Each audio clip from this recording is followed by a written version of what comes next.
Hello and welcome to My Side of the Bag. I'm Drew Hinesley, joined as always by my co-host Scotty Worldwide. My Side of the Bag today brought to you by Birdie Brands, Game On, Bugs Gone, and also brought to you by Uncle Keith's Red Sauce. You call it salsa, you call it red sauce, no matter what you call it. When you've got Uncle Keith's, you've got a party.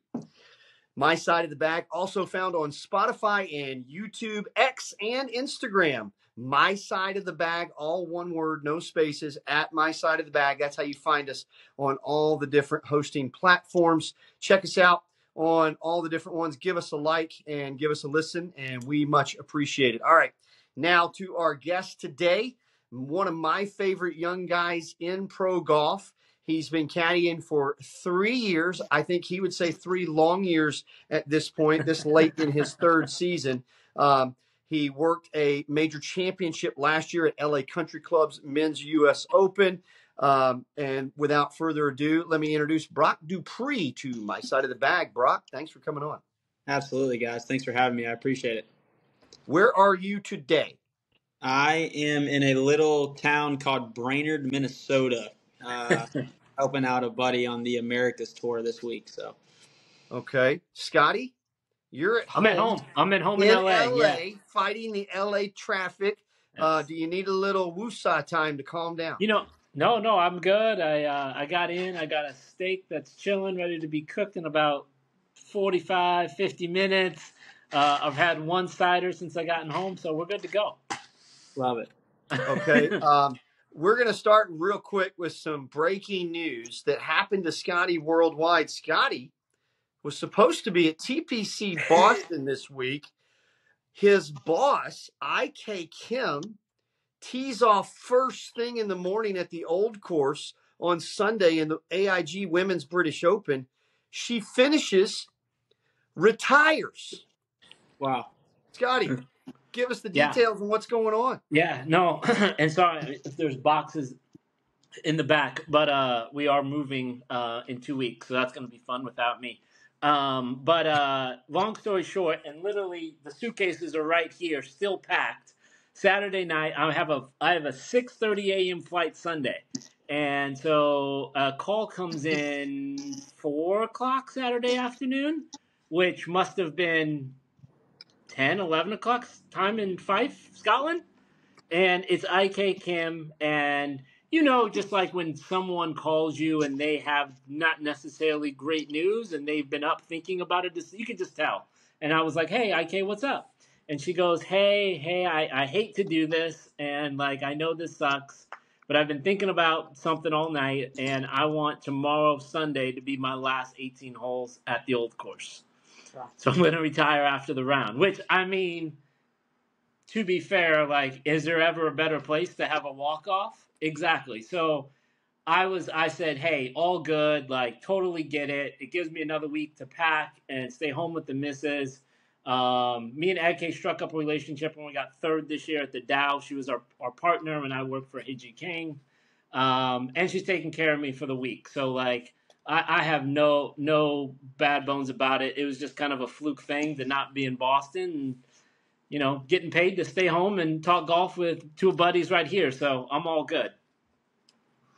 All right. Well, I'm sorry you didn't get to go see TPC Boston. It's an awesome place, but I do like the fact that you're at home drinking a cider, getting ready to eat a steak. All right, Brock, in Minnesota, doing what all young bucks do, working on an off week. That is enthusiasm, young man. Some call it enthusiasm, some call it crazy, but it is what it is. Yeah, it's a good buddy of mine, man. So I believe in the kid a lot, and really, really hoping maybe we can have a good finish this week and kind of backdoor some Korn Ferry status for him. Yeah. Nice. So it's your off week because your regular gig with Rain Gibson on the Korn Ferry Tour. You're in the playoffs. You were in Boise last week. I believe it's 2 weeks off and then Nashville. Is that correct? Correct. Okay, talk about that. Been with Rian probably, I would say, maybe 8 to 10 weeks now, somewhere in between. Half the time I don't know where I'm at or what day it is, so as you both know. But it's been great, man. He's a great player, and in the playoffs now, we're 79th on the points list, so kind of one really good week away from doing something and kind of maybe sneaking in that top 30. So yeah, man, we're excited. We're glad to get boots on the ground when we get to Nashville. So Brock, could you maybe just give like a slight breakdown of the playoffs and how they work? Because I don't think a lot of people know that are not like actively following Korn Ferry. And sure. so I know, Drew knows, but like, what are the goals? Where do you have to get to get status? So obviously, top 75 keeps your Korn Ferry card. Okay. That's what everybody is kind of gunning for right now in the playoffs to get in that top 75. Obviously, top 30 gets PGA Tour card. That's fantastic too. But for a lot of guys, just getting in that top 75, being able to get into the Tour Championship is huge for a lot of guys because you get in that week. Hey, anybody in that top 75 has a good week. You have a really good chance of getting your PGA Tour card. So. I'm not exactly sure. I think it goes like 156 to maybe like 140-ish to 120, and I think down to top 75 for the championship. So yeah, it's a grind, obviously, like you guys know, and just trying to kind of get as many points at this time of the season as possible. Elevated points, obviously, for the playoff events, 600 for a win instead of 500. So you get yourself a win, and you get an extra 100 points that you wouldn't get in the regular season, obviously. So that helps a lot this time of the year. So.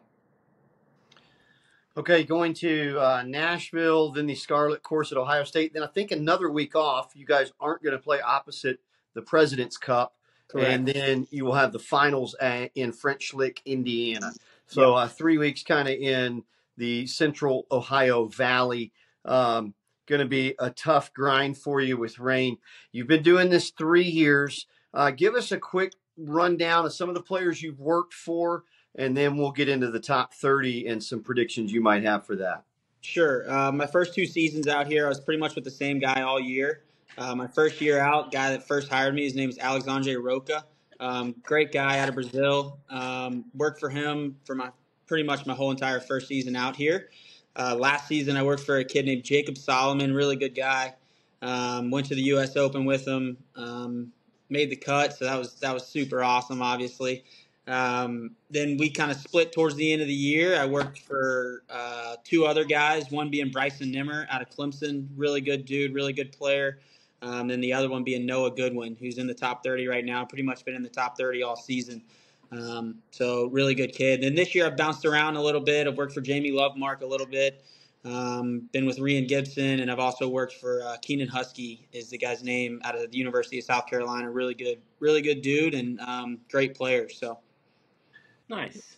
All right. I've done a little bit of all the tours as well. I've done some LPGA, done Epson Tour, Korn Ferry Tour, done it all. So, been All around right. the block a little bit in 3 years. In 3 years, what have Wow. you learned about what it takes to get into that top 30 to get a PGA Tour card? Consistency, man. Consistency, obviously. Not grinding too hard. There's a fine line in, getting the job done, doing what you need to do, and grinding too hard out there, beating balls for too long and kind of overthinking the game.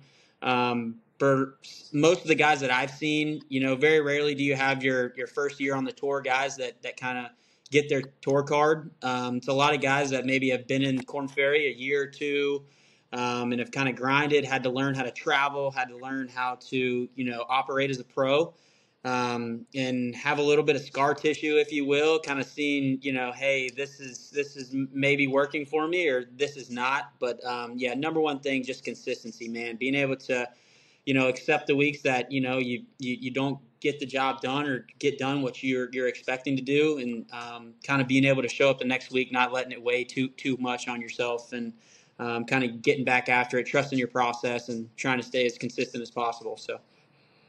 Awesome. 3 years, Brock, and you said you've kind of dabbled on a lot of the different tours, and Sure. you're going and working on your off weeks. What do you like most about it that keeps you in it? To be honest with you, just knowing that there's an end goal, and knowing that in this job, it's you got to put in the time, you got to show face, you got to show up to things like this and maybe meet somebody that you never would have met before, and who knows down the road what that would turn into. And just kind of knowing that there's an end goal to, obviously my dream is to work on the PGA Tour full time, to be able to compete for majors, and Sure. be able to walk down the 72nd hole on a Sunday and knowing you have a chance to lift up a trophy with your player kind of gives me chills, actually. But yeah, just knowing that it's an absolute grind, but knowing that the end reward is what we're looking for. So Awesome.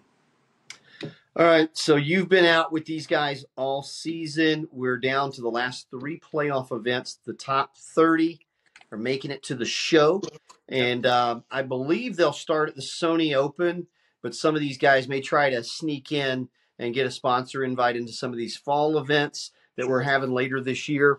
But we'll definitely see the 30 guys that get their card at the Sony Open and beyond as we turn into 2025. So give us a little scouting report on some of the guys, some of the people watching.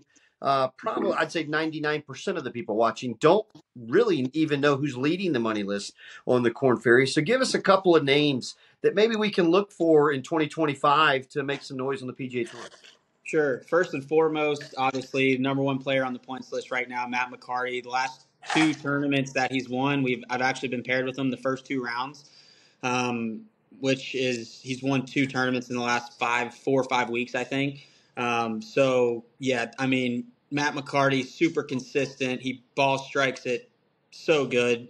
He does everything very well. He's another guy that's been out here since I've been out here. So this is his 3rd season on Korn Ferry Tour. And I think, he's picked up little bits and pieces here and there over the last 3 years. And man, he's absolutely rock solid right now.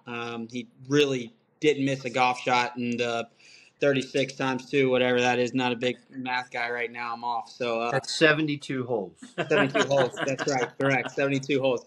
So, yeah, in the 72 holes, man, he just really didn't miss a golf shot. And he did everything well and kind of, knew where his game was. And so I think, look out for Matt McCarty next year. I think he can absolutely do some damage up on the PGA Tour. Another guy being Tim Whiting.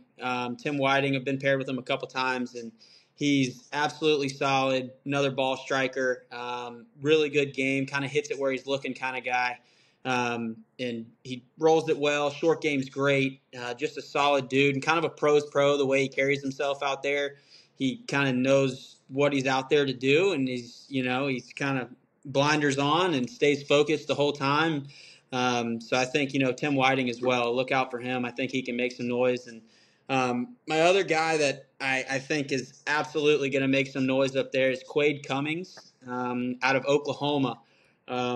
Big boy, hits it a long way. He's rock solid. When he gets that putter hot, man, it's scary. You don't want to be in contention with that guy on Sunday because before you know it, you'll look up and he's 3-4 shots ahead. So I think Quade Cummins as well, man. He's a really solid golfer, really good dude actually as well. So yeah, I'd look out for those 3 guys in particular, and then kind of my other guy that hasn't locked up his tour card yet, but he is in the top 30 is Isaiah Salenda. The guy is just an absolute baller, man. He's an athlete, and he's another guy that kind of shows up on property and he knows the job that he needs to get done. You'll see him, and he gets locked in, and he's a baller, man. I would definitely look out for him as well. So, Okay, I've seen McCarthy from a distance. Don't really know him personally. sure. Whiting, who you mentioned second, played in the PGA Championship at Valhalla, played well. Also played in the U.S. Open at Pinehurst this year, so he's going to probably take a little bit of that major experience with him onto the PGA Tour next year. I agree with you. Quade, I told him this at the time, and it's still true. I think this was 3 years ago, Okay. and I still think it's a true statement. Definitely the biggest belt buckle to ever come through the gate at East Lake Golf Club. Wow. It was about this big, and he played with it on during the East Lake Cup, and I don't think that's ever been done before. So that's a first and probably will be for quite a while. And as far as Isaiah, I nicknamed him several years ago when he was still at Stanford. I nicknamed him Socks because he wears these loud, awesome, cool socks, best socks in pro golf. So that's my nickname for Isaiah, and he's going to take those socks to the PGA Tour next year. I agree with you. Yeah, absolutely. The last guy I'd like to say is Chris Ventura, man. I mean, it goes without being said. This guy's game, I've been paired with him a lot this year. And kind of what we were discussing a little bit earlier, his game, I think, fits the PGA Tour a little bit more than the courses we play on the Korn Ferry Tour. And I think, obviously, have been up there and being back down and knowing the grind that it takes to get back out there. If he locks up his card this year, man, I tell you what, Chris Ventura, look out for that guy. He's an absolute baller. He's another guy. You know, when he's out there, he's absolutely locked in. And he's a very nice guy off the golf course as well. But when he's on that golf course, man, he knows he's got a job to do, and he's lights out. So. Very close friend and fellow Olympian with Victor Hovland at Yep. the Paris 2024 Olympics. And maybe that friendship can push him a little bit to be just a little bit better than he's been lately. Absolutely. I agree. Yeah. I have a couple more, obviously, but I think Ryan Gerard. Ryan Gerard, he just locked up his card this past week. He's already been up on the PGA Tour. It was kind of a new thing when he got up there. Obviously, to him, it kind of the way it happened, Monday and into a tournament, and he stayed out there for a little while. Kind of struggled, I think, for a little bit coming down the stretch, but obviously ended back up on the Korn Ferry Tour this year. But man, he's a baller. He's got really cool action. He puts the lights out of it. If he gets that putter hot, man, it's scary. So Brian Gerard also, man, he's an absolute stud out of North Carolina. Like I said, he was up on the PGA Tour last year, so I think you got to look out for that guy. And I promise this is the last one. Finally, Aldrich Potgeider. Aldrich Potgeider, man, he is an absolute beauty of a human being. 20 years old? I think 19. I think 19 years old. Okay, I know he's very, very young. Sure, maybe 20, but still, Yeah. I mean, the kid bombs his driver. I think he carries it like 360 or something, and that's no joke at all. Like 350 maybe. It's. I mean, he absolutely sends the golf ball to the point. If you're ever playing and you're in a group around him and you're passing by a hole and you see where his ball is off the tee, your player kind of is like, "What in the world is going on right now?" Makes them think a little bit about it. But yeah, he is an absolutely phenomenal kid. He's got a really good head on his shoulders.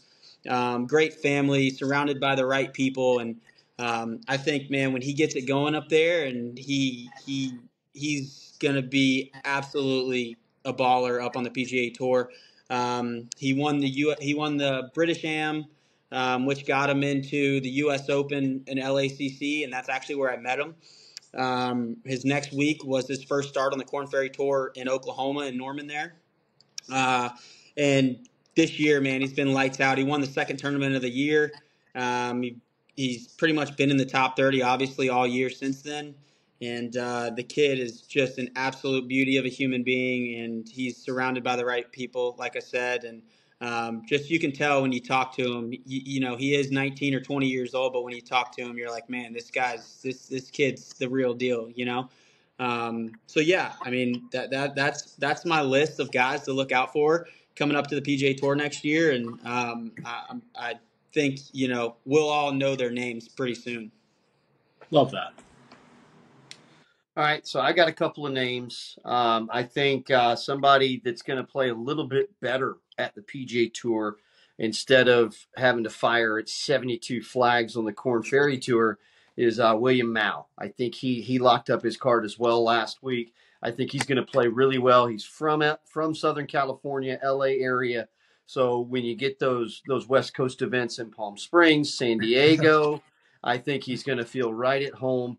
And he's really good. The tougher the golf course, the better he gets. So playing at the PGA Tour, some of those tougher venues, if he can get into an elite field like Riviera, I think you could see some success out of him. And also a guy, not the longest hitter in the world, but incredibly accurate, incredibly efficient, John Pak. Won in Oklahoma a little over a month ago.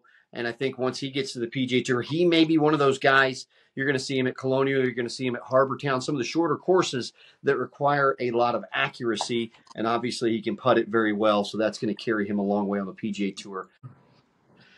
I love Well, that. Brock, any parting thoughts for us as you get ready to take on the PGA Americas course up in Minnesota on an off week, no less? Yeah, no kidding. Nah, man, I appreciate you guys for having me on. This is an absolute blast. Love the content. Love what you guys are doing. It's incredible.